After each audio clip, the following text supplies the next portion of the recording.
आकाशवाणी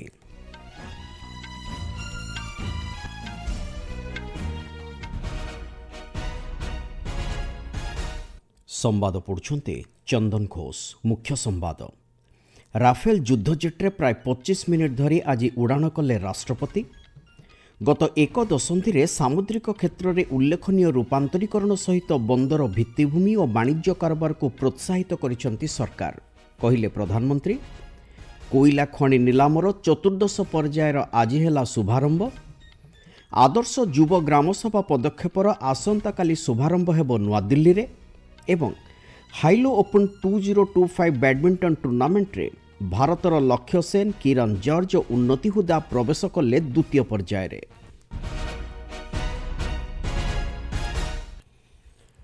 राष्ट्रपति द्रौपदी मुर्मू आज हरियाणार अंबाला स्थित वायुसेना स्टेशन रो राफेल युद्धजेट्रे प्राय 25 मिनिट धरी आकाशमार्ग रे यात्रा करछन्ती।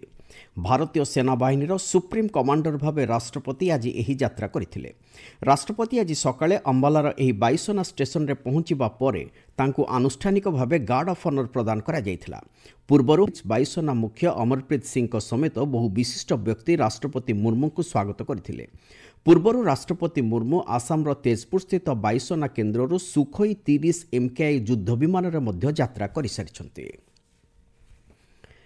भारतर अभिवृद्धि हासिल दिगरे सामुद्रिक क्षेत्र में एक उल्लेखनीय भूमिका रही बोली प्रधानमंत्री नरेंद्र मोदी मत व्यक्त करिसेंती। आज मुंबईर नेस्को प्रदर्शनी केन्द्र ठारे भारत सामुद्रिक सप्ताह 2025 रे उद्बोधन दे से यह कहिसेंती। एही सम्मेलन रे जोग देइथिबा सामुद्रिक क्षेत्रर प्रमुख नेतृवर्ग को अभिनंदन जणाई श्री मोदी कहिसेंती। साथियों, मैं आप सभी का ग्लोबल मैरीटाइम लीडर्स कॉन्क्लेव में अभिनंदन करता हूं। साल 2016 में मुंबई में ही इस आयोजन की शुरुआत हुई। आज ये समिट एक ग्लोबल इवेंट बन गई है। आज यहाँ इस कार्यक्रम में दुनिया के 85 से अधिक देशों की भागीदारी ये अपने आप में एक बहुत बड़ा मैसेज दे रही है। प्रधानमंत्री कहते गत एक दशंधि ऊर्ध्व समय मध्य सरकार सामुद्रिक क्षेत्र में उल्लेखनीय रूपांतरीकरण करने सहित बंदर भित्तिभूमि और वाणिज्य कारोबार को मध्य प्रोत्साहित करिसेंती। देशर सामुद्रिक क्षेत्र द्रुत गति सशक्त होबार लागिछि बोली से कहिसेंती। श्री मोदी कहते वर्तमान विकासशील विश्व में भारतर बंदर गुड़िक अत्यंत प्रभावशाली बोली गणना करा जाउछि। केतेक प्रसंग में एपरिकी एही भारतीय बंदर गुड़िक विकसित विश्वठार मध्य उत्तम रूपे कार्य करुछि बोली से कहिसेंती। देशर विभिन्न बंदर गुड़िक माध्यम 2024-25 वर्ष में रेकर्ड परिमाणर माल परिवहन होइतिबा प्रसंग में आलोकपात करी प्रधानमंत्री कहते साल 24-25 में भारत के मेजर पोर्ट्स ने अब तक का सबसे अधिक कार्गो हैंडल करके भी नया रिकॉर्ड बनाया है। इतना ही नहीं, पहली बार किसी इंडियन पोर्ट ने megawatt scale indigenous green hydrogen facility शुरू की है और ये उपलब्धि हमारे कांडला पोर्ट ने हासिल की है। वैश्विक उत्तेजना, वाणिज्य कारबार रे व्याघात तथा बाधाप्राप्त जोगाण श्रृंखल व्यवस्था मध्य भारत समावेशी अभिवृद्धि और रणनैतिक स्वायत्तता और शांतिर प्रतीक भाव उभा होइछि। भारतर जहाज निर्माण क्षेत्र को अधिक संप्रसारित करने दिगरे सरकार को पदक्षेप उपर आलोकपात करी प्रधानमंत्री कहते एही क्षेत्र में भारत वर्तमान एक नूतन शिखर स्पर्श कर सारी। बृहत जहाज निर्माण क्षेत्र में देश में एक सशक्त भित्तिभूमि उपलब्ध होउछि बोली से कहते। प्रधानमंत्री कहते सरकार एही क्षेत्र में थिबा बहु पुरातन उपनिवेशवाद आईन गुड़ी को उच्छेद करी एकविंश शताब्दी लगी उद्दिष्ट आधुनिक तथा भविष्य उपयोगी नियम कार्यकारी करिसेंती। हमने 100 साल से ज्यादा पुराने कॉलोनियल शिपिंग लॉज को हटाकर 21st सेंचुरी के मॉडर्न और फ्यूचरिस्टिक लॉज लागू किए हैं। ये नए कानून स्टेट मैरीटाइम बोर्ड्स को एम्पावर करते हैं, सेफ्टी और सस्टेनेबिलिटी को बल देते हैं और साथ ही पोर्ट मैनेजमेंट में डिजिटलाइजेशन का भी विस्तार करते हैं। द मर्चेंट शिपिंग एक्ट में हमने भारतीय कानून को इंटरनेशनल कन्वेंशन के साथ ग्लोबली अलाइन किया है। आपण माने संवाद सुनुचंते आकाशवाणी रो। କୋଇଲା ଓ ଖଣି ମନ୍ତ୍ରୀ ଜି କିଶନ ରେଡ୍ଡୀ ଆଜି ନୂଆଦିଲ୍ଲୀରେ କୋଇଲା ଖଣି ନିଲାମର ଚତୁର୍ଦ୍ଦଶ ପର୍ଯ୍ୟାୟର ଶୁଭାରମ୍ଭ କରିଛନ୍ତି। ଏହି ଅବସରରେ ଉଦ୍ବୋଧନ ଦେଇ ଶ୍ରୀ ରେଡ୍ଡୀ କହିଛନ୍ତି, କୋଇଲା କ୍ଷେତ୍ରରେ ବିବିଧ ପୁଞ୍ଜିନିବେଶକୁ ଆକୃଷ୍ଟ କରିବା, ଅଧିକରୁ ଅଧିକ ଅଗ୍ରଣୀ ଶିଳ୍ପାନୁଷ୍ଠାନର ଅଂଶଗ୍ରହଣ ଏବଂ ବ୍ୟବସାୟ କାରବାରକୁ ସୁଗମ କରିବା ହେଉଛି ଏହି ନିଲାମର ମୁଖ୍ୟ ଉଦ୍ଦେଶ୍ୟ। ଚଳିତ ନିଲାମ ବ୍ୟବସ୍ଥାରେ ପ୍ରଥମ ଥର ଲାଗି କୋଇଲା ଓ ଖଣି ମନ୍ତ୍ରଣାଳୟ ପକ୍ଷରୁ ଭୂମିତଳ କୋଇଲା ବାଷ୍ପୀକରଣ ପ୍ରକ୍ରିୟାକୁ ଅନ୍ତର୍ଭୁକ୍ତ କରାଯାଇଛି। ଦେଶରେ ଗଭୀର କୋଇଲା ଭଣ୍ଡାର ସମ୍ପତ୍ତିଗୁଡ଼ିକୁ ଉପଯୋଗ କରିବା ଦିଗରେ ଏହି ବ୍ୟବସ୍ଥା ବେଶ୍ ଉପଯୋଗୀ ସାବ୍ୟସ୍ତ ହୋଇଥାଏ।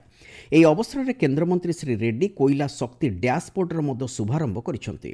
ଖଣିଠାରୁ ବଜାର ପର୍ଯ୍ୟନ୍ତ କୋଇଲା ଯୋଗାଣ ଶୃଙ୍ଖଳ ପ୍ରକ୍ରିୟାକୁ ନିରୀକ୍ଷଣ କରିବାରେ ଏହାଦ୍ୱାରା ସୁଗମ ହୋଇପାରିବ। କେନ୍ଦ୍ର ସରକାର ଆସନ୍ତାକାଲି ନୂଆଦିଲ୍ଲୀଠାରେ ଆଦର୍ଶ ଯୁବ ଗ୍ରାମସଭା ପଦକ୍ଷେପର ଶୁଭାରମ୍ଭ କରିବେ। ପଞ୍ଚାୟତରାଜ, ଶିକ୍ଷା ଏବଂ ଜନଜାତି ବ୍ୟାପାର ମନ୍ତ୍ରଣାଳୟ ପକ୍ଷରୁ ଏହି ମିଳିତ ପ୍ରୟାସର ଉଦ୍ଘାଟନୀ ସମାରୋହରେ କେନ୍ଦ୍ର ଜନଜାତି ବ୍ୟାପାର ରାଷ୍ଟ୍ରମନ୍ତ୍ରୀ ଦୁର୍ଗାଦାସ ଉଇକେ ଓ ପଞ୍ଚାୟତରାଜ ରାଷ୍ଟ୍ରମନ୍ତ୍ରୀ ଏସ୍ପି ସିଂ ବାଘେଲ ଯୋଗଦେବାର କାର୍ଯ୍ୟସୂଚୀ ରହିଛି। ଏହି ଅବସରରେ ଆଦର୍ଶ ଯୁବ ଗ୍ରାମସଭା ସମ୍ପର୍କିତ ଏକ ତାଲିମ ମଡ୍ୟୁଲ ଏବଂ ପୋର୍ଟାଲର ମଧ୍ୟ ଶୁଭାରମ୍ଭ କରାଯିବ।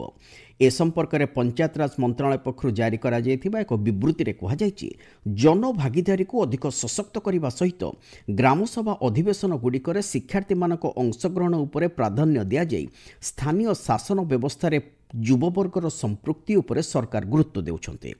ଏହି ପଦକ୍ଷେପ ଦେଶର 1000ରୁ ଉର୍ଦ୍ଧ୍ୱ ବିଦ୍ୟାଳୟ ଲାଗି କାର୍ଯ୍ୟକାରୀ କରାଯିବ ବୋଲି ମନ୍ତ୍ରଣାଳୟ କହିଛି। ଆନ୍ତର୍ଜାତିକ ବ୍ୟାପାର ସମ୍ପର୍କିତ ୟୁରୋପୀୟ ସଂସଦୀୟ କମିଟିର ଏକ ପ୍ରତିନିଧି ଦଳ ଆଜି ନୂଆଦିଲ୍ଲୀଠାରେ ବୈଦେଶିକ ବ୍ୟାପାର ମନ୍ତ୍ରୀ ଡକ୍ଟର ଏସ୍ ଜୟଶଙ୍କରଙ୍କ ସହିତ ସାକ୍ଷାତ ଆଲୋଚନା କରିଛନ୍ତି। ଏ ସମ୍ପର୍କରେ ସାମାଜିକ ଗଣମାଧ୍ୟମରେ ପୋଷ୍ଟ କରି ଡକ୍ଟର ଜୟଶଙ୍କର କହିଛନ୍ତି, ଭାରତ ଓ ୟୁରୋପୀୟ ସଂଘ ମଧ୍ୟରେ ବିଭିନ୍ନ କ୍ଷେତ୍ରରେ ଥିବା ସହଯୋଗକୁ କିଭଳି ଅଧିକ ସଶକ୍ତ କରାଯାଇପାରିବ ସେ ସମ୍ପର୍କରେ ଆଲୋଚନା କରାଯାଇଛି। ଏହାଦ୍ୱାରା ବିଶ୍ୱ ଅର୍ଥନୀତି ଏବଂ ଗଣତାନ୍ତ୍ରିକ ଶକ୍ତିକୁ ଅଧିକ ସୁଦୃଢ଼ କରାଯାଇପାରିବ। ଭାରତ ୟୁରୋପୀୟ ସଂଘ ମୁକ୍ତ ବାଣିଜ୍ୟ ରାଜିନାମା ସଫଳତାର ସହ କାର୍ଯ୍ୟକାରୀ କରାଯାଇପାରିଲେ ଏହି ଲକ୍ଷ୍ୟ ହାସଲ ଅଧିକ ସୁଗମ ହୋଇପାରିବ ବୋଲି ଡକ୍ଟର ଜୟଶଙ୍କର ଉଲ୍ଲେଖ କରିଛନ୍ତି। ନବସୃଜନତା କ୍ଷେତ୍ରରେ ଭାରତ ବିଶ୍ୱରେ ଏକ ଅଗ୍ରଣୀ ଭୂମିକା ନିର୍ବାହ କରୁଛି ବୋଲି ବାଣିଜ୍ୟ ଓ ଶିଳ୍ପ ମନ୍ତ୍ରୀ ପୀୟୂଷ ଗୋୟଲ କହିଛନ୍ତି।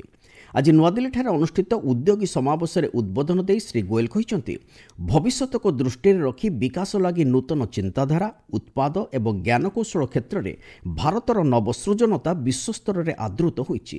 ସ୍ୱଦେଶୀ ଚିନ୍ତାଧାରା କେବଳ ନିଜ ଦେଶରୁ ଉତ୍ପାଦନ, ପ୍ରସ୍ତୁତି ତଥା ସେବା ଯୋଗାଇ ଦେବା ନୁହେଁ, ବରଂ ଏକ ଅନିଶ୍ଚିତ ବୈଶ୍ୱିକ ପରିବେଶ ମଧ୍ୟରେ ଦୀର୍ଘସୂତ୍ରୀ ବିକାଶ, ସାର୍ବଭୌମତ୍ୱ ଓ ସୁରକ୍ଷା ସୁନିଶ୍ଚିତ କରିବାକୁ ବୁଝାଏ ବୋଲି ଶ୍ରୀ ଗୋୟଲ କହିଛନ୍ତି। ଦେଶର ଡିପ୍ଟେକ୍ ଇକୋ ବ୍ୟବସ୍ଥାକୁ ପ୍ରୋତ୍ସାହିତ କରିବା ଉଦ୍ଦେଶ୍ୟରେ ସରକାର ବ୍ୟକ୍ତିଗତ ନିବେଶକ କିମ୍ବା ସଂସ୍ଥା ମାଧ୍ୟମରେ ଅର୍ଥ ବ୍ୟୟ କରିବେ ବୋଲି ସେ ସୁନିଶ୍ଚିତ କରିଛନ୍ତି। ଜର୍ମାନୀର ସାରବ୍ରୁକେନ୍ଠାରେ ଚାଲିଥିବା ହାଇଲୋ ଓପନ୍ 2025 ବ୍ୟାଡମିଣ୍ଟନ ଟୁର୍ଣ୍ଣାମେଣ୍ଟରେ ଭାରତର ଲକ୍ଷ୍ୟ ସେନ, କିରଣ ଜର୍ଜ, ଉନ୍ନତି ହୁଦା ନିଜ ନିଜ ସିଙ୍ଗଲ୍ସ ବର୍ଗରେ ଦ୍ୱିତୀୟ ପର୍ଯ୍ୟାୟକୁ ଉନ୍ନୀତ ହୋଇଛନ୍ତି। ପୁରୁଷ ସିଙ୍ଗଲ୍ସ ବର୍ଗରେ ଲକ୍ଷ୍ୟ ସେନ ପ୍ରାରମ୍ଭିକ ପର୍ଯ୍ୟାୟରେ ଫ୍ରାନ୍ସର ଖ୍ରୀଷ୍ଟୋ ପୋପୋଭଙ୍କୁ 21-16, 22-20ରେ ପରାସ୍ତ କରିଥିବା ବେଳେ କିରଣ ଜର୍ଜ କିଦାମ୍ବି ଶ୍ରୀକାନ୍ତଙ୍କୁ ପ୍ରଥମ ପର୍ଯ୍ୟାୟରେ 21-19, 21-11ରେ ହରାଇ ଦେଇଛନ୍ତି। ମହିଳା ସିଙ୍ଗଲ୍ସ ବର୍ଗରେ ଉନ୍ନତି ହୁଦା ତାଙ୍କ ପ୍ରତିଦ୍ୱନ୍ଦ୍ୱୀ ତଥା ବ୍ରାଜିଲର ଜୁଲିଆନା ଭିରାଙ୍କୁ ସିଧାସଳଖ 21-13ରେ ପରାସ୍ତ କରି ପରବର୍ତ୍ତୀ ପର୍ଯ୍ୟାୟକୁ ଉନ୍ନୀତ ହୋଇଛନ୍ତି। ଘୂର୍ଣ୍ଣିଝଡ଼ ମୁନ୍ଥାର ପ୍ରଭାବରେ ଓଡ଼ିଶାର 33ଟି ବ୍ଲକ ଏବଂ 11ଟି ସହରାଞ୍ଚଳ କ୍ଷତିଗ୍ରସ୍ତ ହୋଇଛି। ଆସନ୍ତାକାଲିଠାରୁ ପ୍ରଭାବିତ ଅଞ୍ଚଳଗୁଡ଼ିକରେ କ୍ଷତିଗ୍ରସ୍ତ ହୋଇଥିବା ଘର, ରାସ୍ତା ଓ ଅନ୍ୟାନ୍ୟ ସାଧାରଣ ଭିତ୍ତିଭୂମିର କ୍ଷୟକ୍ଷତିର ଆକଳନ ଆରମ୍ଭ କରାଯିବ ବୋଲି ରାଜସ୍ୱ ବିପର୍ଯ୍ୟୟ ପରିଚାଳନା ମନ୍ତ୍ରୀ ସୁରେଶ ପୂଜାରୀ ଆଜି ଭୁବନେଶ୍ୱରଠାରେ ଗଣମାଧ୍ୟମକୁ କହିଛନ୍ତି। ସେ କହିଛନ୍ତି, ସମ୍ପୂର୍ଣ୍ଣ ରିପୋର୍ଟ ଥରେ ହସ୍ତଗତ ହୋଇଯିବା ପରେ ପ୍ରଭାବିତ ପରିବାରବର୍ଗଙ୍କୁ ସରକାର ସହାୟତା ରାଶି ଯୋଗାଇ ଦେବେ। ପ୍ରଭାବିତ ଅଞ୍ଚଳର ବିଭିନ୍ନ ସ୍ଥାନରେ ସ୍ଥାପନ କରାଯାଇଥିବା ବାତ୍ୟା ଆଶ୍ରୟସ୍ଥଳୀରେ ସରକାର 18,762 ଜଣ ଲୋକଙ୍କୁ ଆଶ୍ରୟ ଦେବା ସହିତ ସେମାନଙ୍କୁ ମାଗଣାରେ ରନ୍ଧା ଖାଦ୍ୟ ଯୋଗାଇ ଦେଇଛନ୍ତି ବୋଲି ଶ୍ରୀ ପୂଜାରୀ କହିଛନ୍ତି। ସେ କହିଛନ୍ତି, ବାତ୍ୟା ପ୍ରଭାବିତ ଅଞ୍ଚଳରେ ଲୋକଙ୍କୁ ସହାୟତା କରିବା ସହିତ ସେଠାରେ ସ୍ୱାଭାବିକ ଜୀବନଯାତ୍ରା ଫେରାଇ ଆଣିବା ଦିଗରେ ସମସ୍ତ ସମ୍ପୃକ୍ତ ବିଭାଗଗୁଡ଼ିକ ସକ୍ରିୟ ଭାବେ କାର୍ଯ୍ୟ କରୁଛନ୍ତି। ମୁଖ୍ୟ ସମ୍ବାଦଗୁଡ଼ିକ ପୁଣି ଥରେ। ରାଫେଲ ଯୁଦ୍ଧ ଜେଟ୍ରେ ପ୍ରାୟ 25 ମିନିଟ୍ ଧରି ଆଜି ଉଡ଼ାଣ କଲେ ରାଷ୍ଟ୍ରପତି। ଗତ ଏକ ଦଶନ୍ଧିରେ ସାମୁଦ୍ରିକ କ୍ଷେତ୍ରରେ ଉଲ୍ଲେଖନୀୟ ରୂପାନ୍ତରୀକରଣ ସହିତ ବନ୍ଦର ଭିତ୍ତିଭୂମି ଓ ବାଣିଜ୍ୟ କାରବାରକୁ ପ୍ରୋତ୍ସାହିତ କରିଛନ୍ତି ସରକାର, କହିଲେ ପ୍ରଧାନମନ୍ତ୍ରୀ। ଏବଂ ହାଇଲୋ ଓପନ୍ 2025 ବ୍ୟାଡମିଣ୍ଟନ ଟୁର୍ଣ୍ଣାମେଣ୍ଟରେ ଭାରତର ଲକ୍ଷ୍ୟ ସେନ, କିରଣ ଜର୍ଜ ଓ ଉନ୍ନତି ହୁଦା ପ୍ରବେଶ କଲେ ଦ୍ୱିତୀୟ ପର୍ଯ୍ୟାୟରେ। ସମ୍ବାଦ ଶେଷ ହେଲା।